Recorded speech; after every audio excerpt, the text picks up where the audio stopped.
स्वागत है मित्रों एक बार फिर से होप चैनल हिंदी में। और हम परमेश्वर के पवित्र वचन से उन विषयों को देख रहे हैं जो हमारे परिवार से जुड़े हुए हैं, जो हमारे घर हमारे समाज से जुड़े हुए हैं। और इन दिनों हम प्रभु परमेश्वर के पवित्र शास्त्र बाइबल में से इस बात पर अध्ययन कर रहे हैं कि दुष्ट बच्चे किस प्रवृत्ति के होते हैं, दुष्ट किस चाल पर चलते हैं और दुष्टों से क्या क्या हानि हो सकती हैं, दुष्ट होने से समाज को क्या क्या खतरा हो सकता है और परिवार को क्या खतरा हो सकता है। हमारे जीवन में सबसे अहम बात हमारे परिवार में हमारे बच्चों की होती है। यदि हमारे बच्चे सही रीति से चलते और हमारे बच्चे सही बात करते हैं तो उससे हमारा सम्मान और हमारा आदर होता है और हमारे बच्चों से हमारी पहचान होती है। कोई भी परिवार जो है वो अपने परिवार के अंदर के जो इंसान होते हैं घर में, उन्हीं के द्वारा वो जाना जाता है। यदि परिवार में किसी एक व्यक्ति का व्यवहार अच्छा न हो तो फिर उस पूरे परिवार का नाम बदनाम होता है। इसलिए हर एक परिवार में माता पिता की ये बड़ी जिम्मेदारी है कि अपने बच्चों को सही रास्ते पर चलाना है, उनको परमेश्वर के वचन से अवगत कराना है, उनको सही रीति से शिक्षा में जीवन बिताने के लिए अगुवाई करना है। प्रभु हमसे ये बताना चाहता अपने धर्मशास्त्र बाइबल के माध्यम से कि हम अपने बच्चों के प्रति सतर्क रहें, सजग रहें, ताकि हमारे बच्चे दुष्ट ना हों। बाइबल बताती है कि दुष्ट बच्चों की क्या क्या पहचान है और क्या क्या उनके जीवन के तौर तरीके होते हैं। धर्मशास्त्र बाइबल में भजन संहिता की पुस्तक उसके 10 अध्याय में 3 और 6 और 7 पद में कुछ इस प्रकार से लिखा है। यहाँ पर लिखा हुआ है, क्योंकि दुष्ट अपनी अभिलाषा पर घमंड करता है और लोभी यहोवा परमेश्वर को त्याग देता है और उसका तिरस्कार करता है। दुष्ट व्यक्ति क्या करता है? अपनी अभिलाषाओं के ऊपर घमंड करता है। वो अपनी योजनाएं और अपनी आकांक्षाएं जो है बनाता है अपने जीवन में, जो अभिलाषा करता है उस पर घमंड करता है, सोचता है कि मैं ये करूँगा, मैं वो करूँगा, मैं सब कुछ कर सकूँगा। दुष्ट हमेशा जो है ईश्वर को भी नहीं मानता और न किसी और को मानता। वह तो सिर्फ ये सोचता है कि मैं सब कुछ कर सकता हूँ। उसके अंदर एक जुनून होता है, एक घमंड होता है, जो कि परमेश्वर के वचन के विपरीत होता है। परमेश्वर का वचन बताता है कि दुष्ट जो है वो घमंड करते हैं, लेकिन वचन ये भी बताता है कि घमंड करने वालों का नाश हो जाता है। घमंड किसी भी रीति से अच्छा नहीं है। घमंड का जो परिणाम है वो हमेशा बर्बादी के लक्षण लेकर के आता है। प्रियो, परमेश्वर का वचन यहाँ बता रहा है कि वो लोभी होता है और लालची होता है और वो परमेश्वर का तिरस्कार कर देता है। ऐसा दुष्ट व्यक्ति लोभी भी होता है और लालची भी होता है, वो परमेश्वर ही का तिरस्कार कर देता है। सोचिए, जो परमेश्वर का तिरस्कार करेगा उसके लिए क्या परमेश्वर आशीष देंगे। वचन कहता है 4 पद में, दुष्ट अपने अभिमान के कारण कहता है कि वो लेखा नहीं लेने का। दुष्ट ये भी सोचता है अभिमान और घमंड के कारण कि हमारा जो परमेश्वर है वो हमारा लेखा नहीं लेगा। अपनी जिंदगी में मस्त है दुष्ट, और दुष्ट ये सोचता है कि हमारा कोई हिसाब किताब नहीं लेगा, हमारा कोई लेखा नहीं लिया जाएगा। लेकिन ऐसा नहीं है मेरे प्रिय भाई बहनों। हर एक व्यक्ति का लेखा परमेश्वर को अधिकार है लेने का, और परमेश्वर लेखा लेगा, उनसे हिसाब लेगा, तब उन्हें हिसाब देते नहीं बनेगा। तब वे सोचेंगे कि हम क्या जवाब देंगे। लिखा हुआ है, उसका पूरा विचार यही है कि कोई परमेश्वर है ही नहीं। दुष्ट की ये प्रवृत्ति है कि दुष्ट ये भी सोचता है कि कोई परमेश्वर है ही नहीं। दुष्ट नास्तिक होता है, उसके अंदर कोई आस्था नहीं होती, उसके अंदर सिर्फ अभिमान, घमंड, लालच होता है, क्योंकि उसके अंदर से प्रेम नाम की जो चीज़ है वो मर जाती है, ख़त्म हो जाती है। इसलिए हम देखते हैं कि दुष्ट जो है अपने अभिमान के कारण गुरूर में रहता है और सोचता है मेरा कोई लेखा नहीं लेगा, ना मेरा कोई हिसाब लेगा। वह इस तरह से सोचता है। 6 पद में लिखा है, वह अपने मन में कहता है कि मैं कभी टलने का नहीं, मैं पीढ़ी से पीढ़ी तक दुख से बचा रहूँगा। दुष्ट ये सोचता है कि मैं पीढ़ी से पीढ़ी तक जो है पाप से लिप्त है, वो फिर भी कह रहा है मैं पीढ़ी से पीढ़ी तक दुखों से बचा रहूँगा, कोई मेरा कुछ नहीं बिगाड़ेगा, मैं कभी नहीं टलूँगा, मैं हमेशा अडिग रहूँगा। दुष्ट ये सोचता है कि मैं कभी नहीं मरूँगा, परंतु ऐसा नहीं है। प्रियो, बाइबल बताती कि एक दिन दुष्टों का भी न्याय होगा और धर्मियों का भी न्याय होगा। भजन संहिता 10:7 में लिखा है, उसका मुंह शाप और छल और अंधेर से भरा हुआ है। दुष्ट का मुंह शाप देता है और छल करता है और उसके मुंह से अनर्थ बातें और उत्पात निकलते हैं, झगड़े निकलते हैं, अनर्थ व्यर्थ बातें निकलती हैं।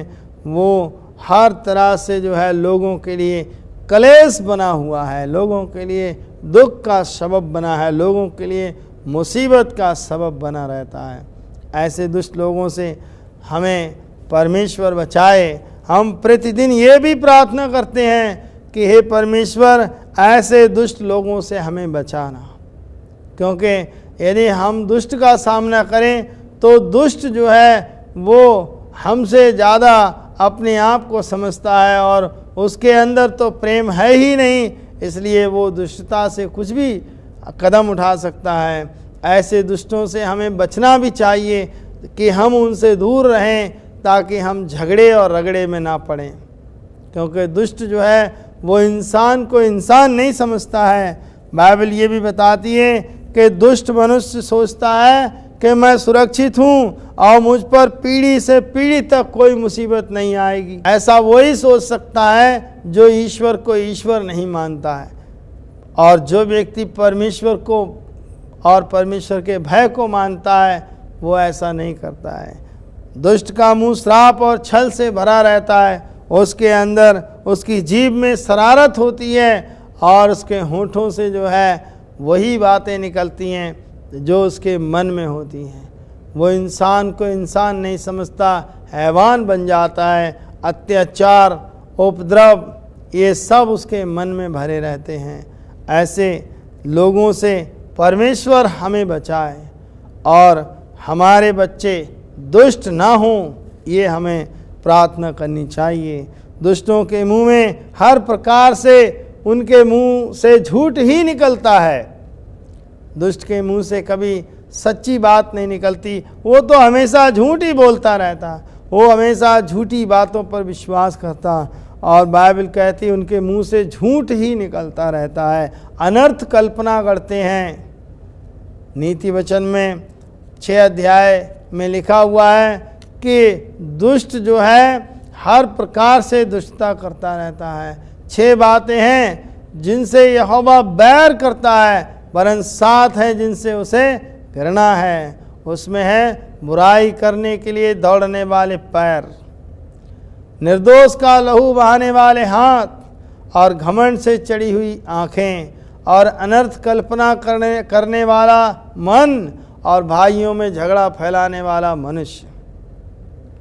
और ये सारे काम दुष्ट प्रवृत्ति के लोग करते हैं। दुष्टों की ये नियत होती है कि वे हमेशा ऐसे काम करते हैं ताकि ज़्यादा से ज़्यादा जो है लोग परेशान हो सकें, ज़्यादा से ज़्यादा लोग दुखी हो सकें। प्रभु का वचन हमें आगाह करता है कि हमें अपने बच्चों के प्रति सावधान रहने की ज़रूरत है। परमेश्वर क्या कहता है यहाँ पर देखिए, नीति वचन 6 अध्याय 16 से आगे लिखा है, 6 वस्तुएं से यहोवा बैर का है, परंतु 7 हैं जिनसे उसको घृणा है, अर्थात घमंड से चढ़ी हुई आंखें, झूठ बोलने वाली जीभ, और निर्दोष का लहू बहाने वाले हाथ, और अनर्थ कल्पना गढ़ने वाला मन, और बुराई करने को बेग से दौड़ने वाले पैर और झूठ बोलने वाला साक्षी और भाइयों में झगड़ा फैलाने वाला मनुष्य। 7 बातें हैं जो दुष्टों में पाई जाती हैं। दुष्ट हमेशा जो है ये घमंड से भरा रहता और झूठ बोलता है और निर्दोषों का लहू बहाता है। जिन्होंने कोई गुनाह नहीं किया उन निर्दोष लोगों की जान ले लेता है, खून बहा देता है और अनर्थ कल्पना करता है और बुराइयां करता है। बुराई करने के लिए अपना मन लगाता है और झूठ बोलता है और बुराई करने के लिए दौड़ता है, जाता है और भाइयों में झगड़ा फैलाता है। प्रियो, परमेश्वर चाहता है कि हम दुष्टों से बचे रहें।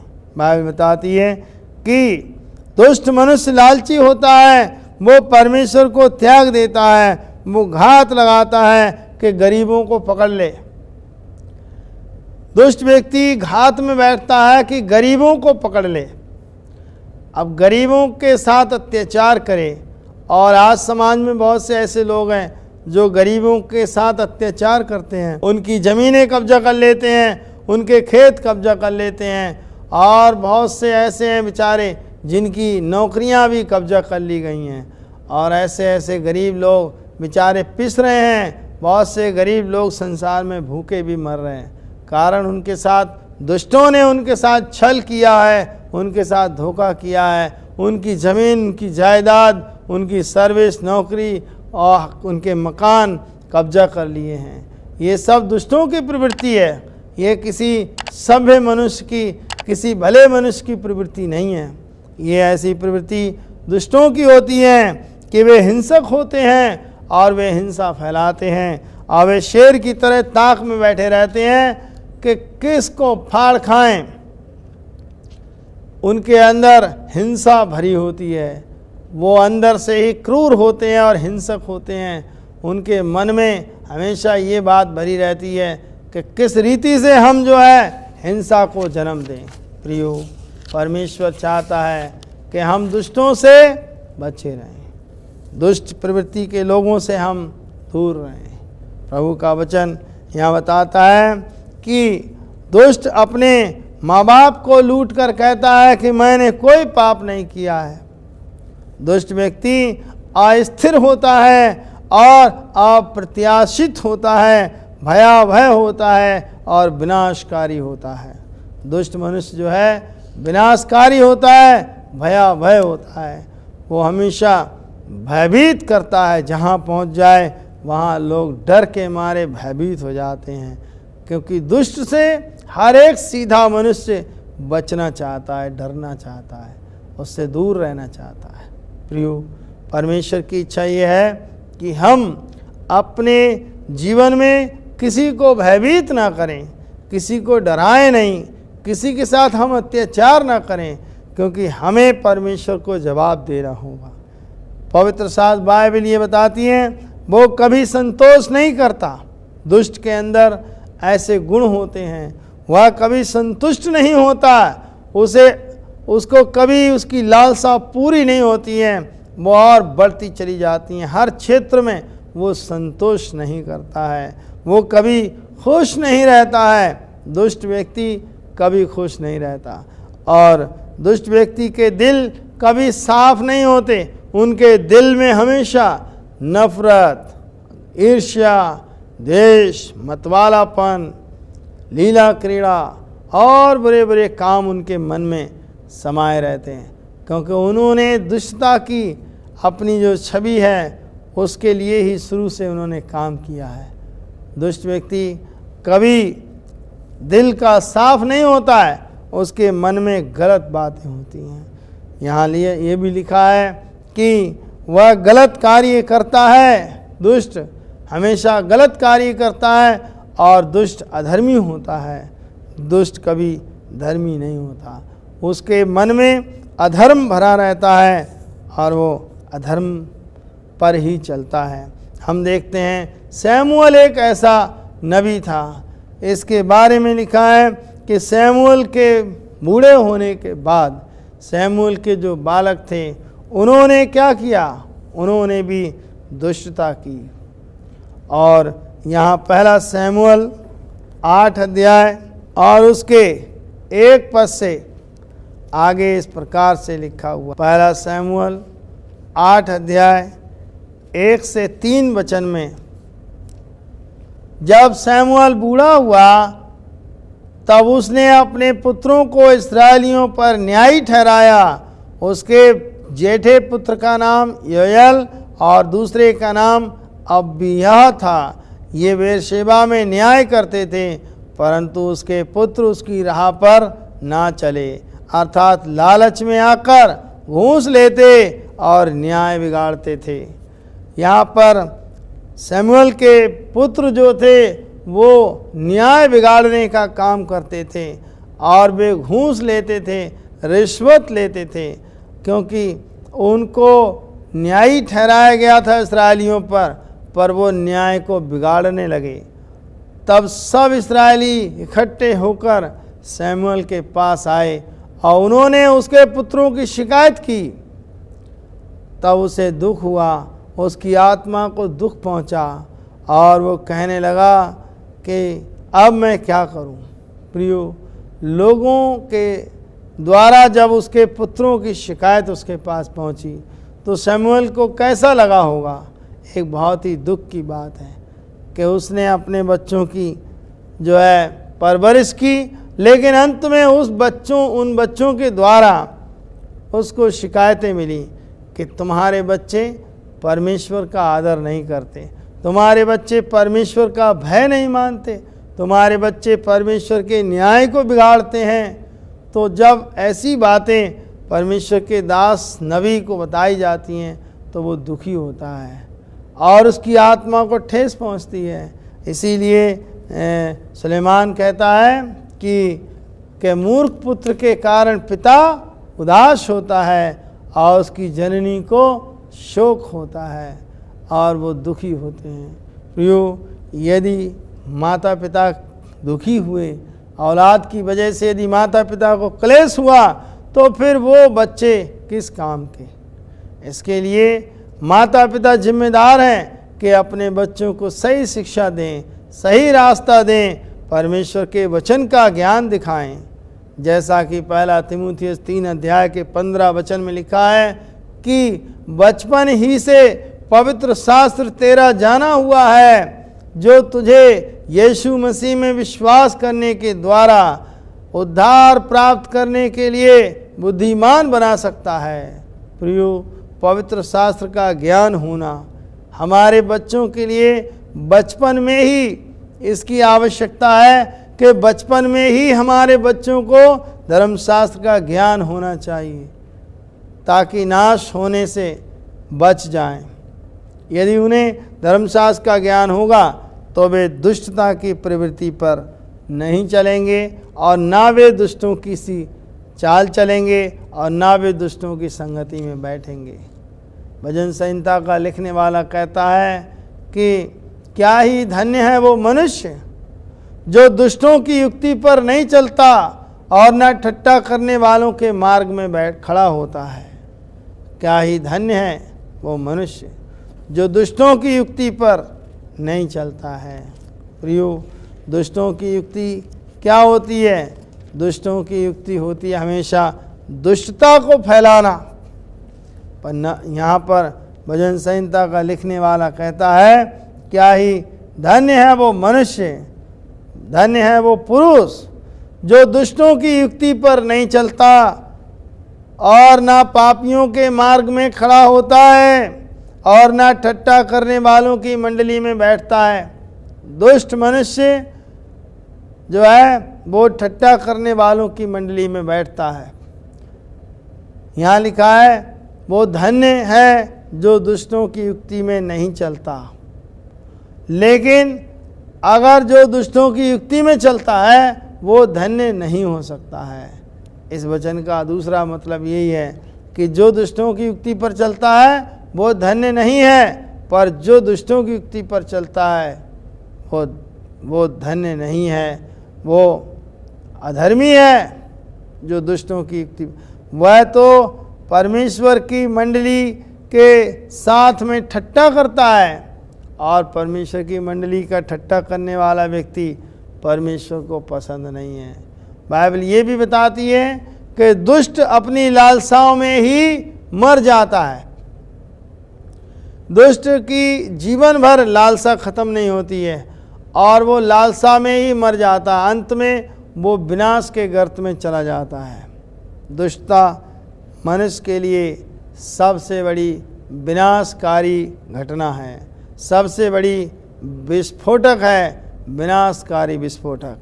जो दुष्टता है, पाप है, बेईमानी, लालच, बैर, ईर्ष्या, नफरत, घृणा, क्रूरता, ये सब पाप उसमें समा जाते हैं।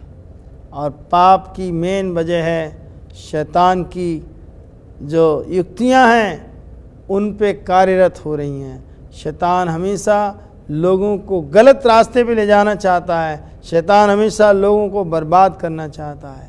प्रियो, परमेश्वर हमें आबाद करना चाहता है। परमेश्वर चाहता है कि हमारे बच्चे दुष्टता की प्रवृत्ति से बचे रहें। और ये समय है कि हम अंतिम दिनों में रह रहे हैं। हम अपने बच्चों को सही रीति से प्रभु के राज्य के लिए तैयार करें। हम लोगों को ये शिक्षा दी गई है कि अपने बच्चों को यीशु के पास लाओ ताकि यीशु उन्हें आशीष दें और उनको ज्ञान और बुद्धि से परिपूर्ण करें, तब वे आशीषित होंगे। आइए हम प्रभु का धन्यवाद करते हैं कि इस संदेश को जो प्रभु ने हमें दिया है दूसरों को भी आशीष मिले। आइए प्रार्थना करें। सर्वशक्तिमान परमेश्वर पिता, हम धन्यवादी हैं इस समय के लिए और प्रार्थना करते हैं आज के संदेश पर आपकी आशीष हो और जिन वचनों को हमने सुना है, सीखा है, ये हमारी मुक्ति का कारण बने। प्रभु जी, हमारे बच्चों को सही रास्ते में ले आओ। प्रभु जी, हर एक दुष्टता से, हर एक बुरी बात से, हर एक बुरी चाल से, हर एक शैतान की युक्ति से हम सबको बचाना। प्रभु, प्रार्थना धन्यवाद के साथ प्रभु यीशु मसीह के नाम से मांगते हैं, आमीन। तो यदि आप हिंदी के होप चैनल के माध्यम से आशीषित हुए हैं तो आप इसको शेयर करें, लाइक करें और सब्सक्राइब करें और दूसरों तक पहुंचाएं ताकि लोग और भी आशीष पा सकें। और प्रभु आप सबको आशीष दे, आमीन।